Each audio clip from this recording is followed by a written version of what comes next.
हरे कृष्णा, राधे राधे दोस्तों, कैसे हैं आप सभी लोग। आशा करती हूँ कि आप सारे फ्रेंड्स बहुत ही ज़्यादा अच्छे होंगे। मैं भी बिल्कुल ठीक हूँ और आप सभी मित्रों का मेरे चैनल इंडियन ब्लॉग शिखा में बहुत बहुत स्वागत है। सो फ्रेंड्स, आज की इस वीडियो में मैं आप सभी के साथ शेयर करने जा रही हूँ कलश स्थापना हमें किस प्रकार से करनी है। नवरात्रि आ रही है और नवरात्रि में जो है हम कलश की स्थापना करते हैं। सो आज की इस वीडियो में मैं आप सभी के साथ शेयर करने वाली हूँ कि नवरात्रि में आप कलश स्थापना, घट स्थापना किस प्रकार से कर सकते हैं। कहीं कहीं पर कलश स्थापना की जाती है और कहीं कहीं पर घट स्थापना की जाती है। वो भी मैं अंतर आपको बताऊंगी कि क्या होता है घट स्थापना और कलश स्थापना। तो सबसे पहले हमें कुछ सामग्रियां चाहिए होती हैं। कलश स्थापना में बहुत सारी सामग्रियां लगती हैं, वो मैं आपको बताती हूँ, जो कि विशेष होती है नवरात्रि के समय में। यहाँ पर हमने आम का पल्लव लिया है। 5 ऐसे पल्लव होते हैं जो कि हमें पूजा में उनका प्रयोग करते हैं, जैसे कि आम के पल्लव, अशोक के पत्ते हो गए हैं, पान के पत्ते हो गए, ऐसे और भी पत्ते होते हैं विशेष जिनका कि प्रयोग हम पूजन में करते हैं। यहाँ पर मैंने आम का पल्लव लिया है।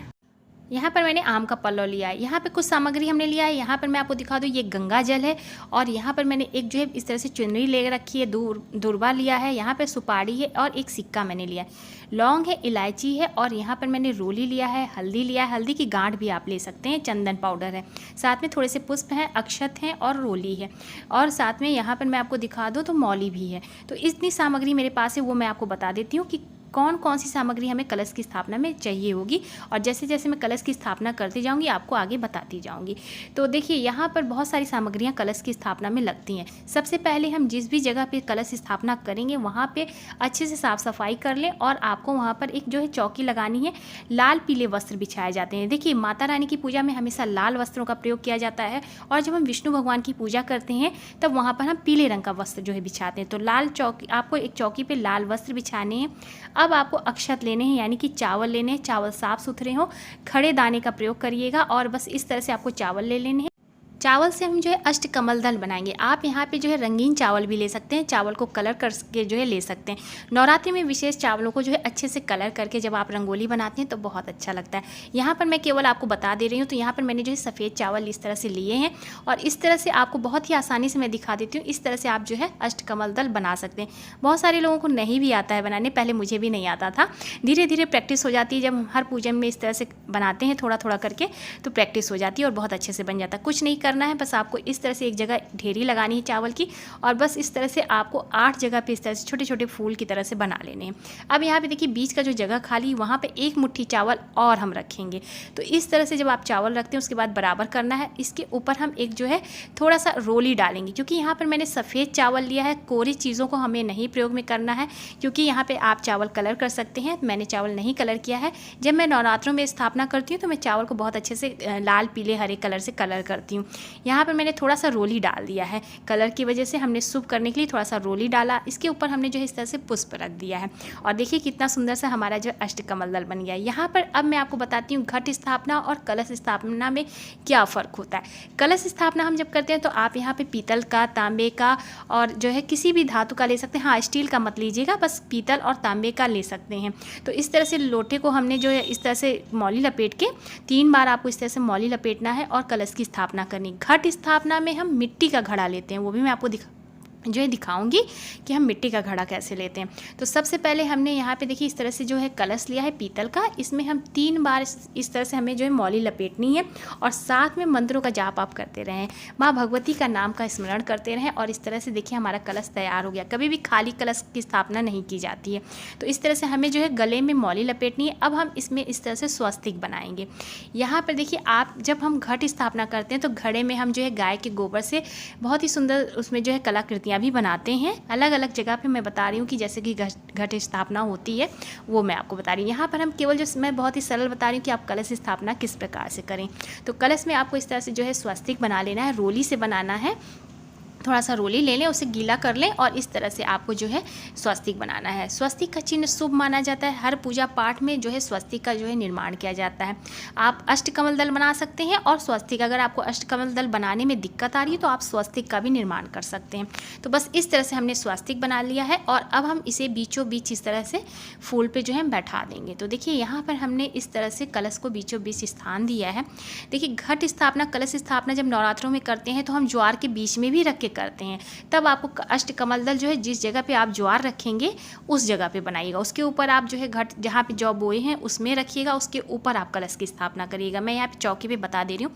सबसे पहले हमें कलश में क्या करना है, गंगा जल डालना है। पहले बहुत लोग क्या करते हैं ना, जल डाल देते हैं, मतलब पानी डाल देते हैं, उसके बाद गंगा जल डालते हैं। ऐसे मत करिएगा, सबसे पहले आपको पात्र में गंगा जल डालना है, उसके बाद आपको जो है उसके जो गले तक है आपको जल भरना है। तो बस यहाँ पे इस तरह से देखिए हमने गंगा जल और जल डाल दिया है। अब हम कौन कौन सी सामग्री डालेंगे वो मैं आपको दिखा रही हूँ। यहाँ पर हमने सामग्री जो है एकत्रित कर लिया है। तो देखिए इसमें बहुत सारी सामग्रियाँ जो है कलश में पड़ती हैं। हाँ, एक साथ देखिए अब आपको क्या डालना है, जब आप डालते रहें मंत्रों के साथ डालें। सबसे पहले हम चंदन डालेंगे, तो इस तरह से आप मंत्र बोल सकते हैं, ओम बम वरुणाय नमः कहते हुए जो है, ओम बम वरुणाय नमः कहते हुए आपको इस जो है समर्पयामि कहते हुए चंदन डालना है, हल्दी डालना है। या आपको मंत्र नहीं आता तो ओम माँ भगवती का नाम लेते हुए माँ दुर्गाय नमो नमः, ओम दुम दुर्गाय नमो नमः, माँ भगवती नमः ऐसे कहते हुए आप चंदन डालिए, रोली डालिए, सुपारी डालिए, एक सिक्का डालिए। यहाँ पे मैं आपको इस तरह से 1 रुपये का सिक्का दिखा रही हूँ। आप अगर चांदी का सिक्का डालते हैं नवरात्रों में कलश स्थापना में बहुत ही शुभ होता है, तो आप अगर आपके पास चांदी का सिक्का है तो ज़रूर से डालिएगा। यहाँ पे हमने 2 लौंग और 2 इलायची ली है। तो इस तरह से आपको 2 लौंग लेने हैं और फूल वाले लौंग लेना है। विशेष ध्यान रखिएगा, फूल वाले लौंग आपको लेने। खंडित लौंग कभी भी पूजा में नहीं प्रयोग किए जाते हैं। तो फूल वाले लौंग डालने हैं, इलायची डालनी है, साथ में दूर्वा डालनी है। दूर्वा खास आप डाल सकते हैं। देखिए कलश में अब हम थोड़े से पुष्प डालेंगे, थोड़े से अक्षत डालेंगे।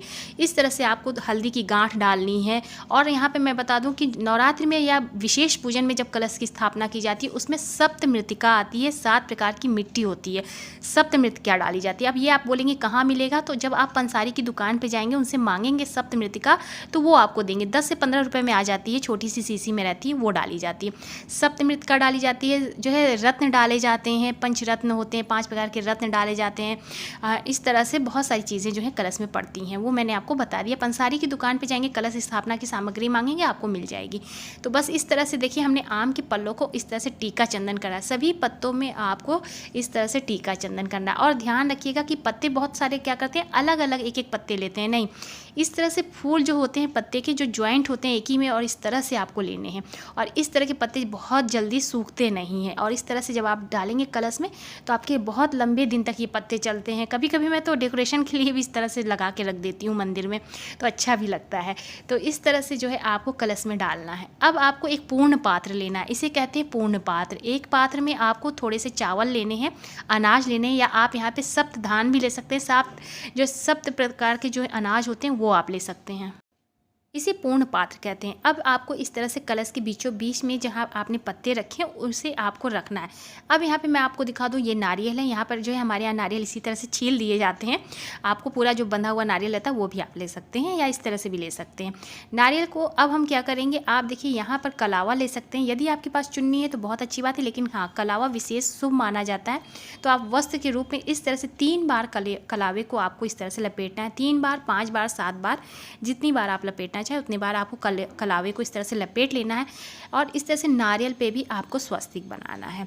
और स्वस्तिक बनाने के पश्चात जो है इस तरह से रोली से ही बनाएंगे, विशेष आपको ध्यान रखना है, रोली से ही बनानी है। तो बस इस तरह से आपको स्वस्तिक बना लेना है। और इसके ऊपर आप चाहें, देखिए नवरात्रों में हम स्थापना करते हैं तो चुंदरी है विशेष माँ की जो है इस तरह से आपको इसमें लपेटना चाहिए। यहाँ पे मेरे पास पीले रंग की चुंदरी है, आप लाल रंग की ज़रूर से लीजिएगा। तो मेरे पास यही थी, सो नई थी तो इसलिए मैंने ये पीले रंग की ले ली। अगर आपके पास जो है लाल रंग विशेष लेकर आइएगा माता के लिए, तो लाल रंग की चुंदरी आपको इस तरह से लपेट के और इस तरह से आपको बीचों बीच कलश में रखना है नारियल। और विशेष ध्यान करिए कि जब एक बार कलश स्थापना हो जाता है तो बहुत अच्छे से पहले आप उसे अच्छे से बैठा के देख लीजिए कि कहीं से हिल वगैरह तो नहीं रहा, नहीं तो हिल डुल जाएगा तो भी दिक्कत हो जाएगी। तो अच्छे से पहले आप बैठा लीजिएगा और तब आप कलश की पूजन शुरू करिएगा। क्योंकि एक बार जब कलश की स्थापना हो जाती है, पूजन हो जाता है, तो हमें कलश को हिलाना नहीं है। ये बात 9 दिन तक विशेष ध्यान रखिएगा। कलश एक बार जब एक जगह स्थापित हो जाता है और तब उसकी पूजा हो जाती है, फिर उसके बाद कलश बिल्कुल भी आपको हिलाना नहीं है। तो इसलिए बहुत ही अच्छे से सावधानी से और अच्छे से हिला डुला के देख के तब आप कलश की स्थापना कीजिएगा, क्योंकि कलश में हमारे सभी देवी देवता विराजमान होते हैं। तो इस प्रकार से आप नवरात्रि में कलश की स्थापना कर सकते हैं। उम्मीद करती हूँ कि आज की वीडियो आप लोगों को पसंद आई होगी। तो प्लीज़ वीडियो को लाइक कीजिएगा, ज़्यादा से ज़्यादा शेयर कीजिएगा। चैनल पे पहली बार आए हैं तो मेरे चैनल को भी सब्सक्राइब कीजिएगा, इंस्टाग्राम पे फॉलो करिएगा। मैं मिलूँगी आप सभी मित्रों को नए से अच्छे से वीडियो के साथ। तब तक के लिए हरे कृष्णा, राधे राधे, जय श्री राधे।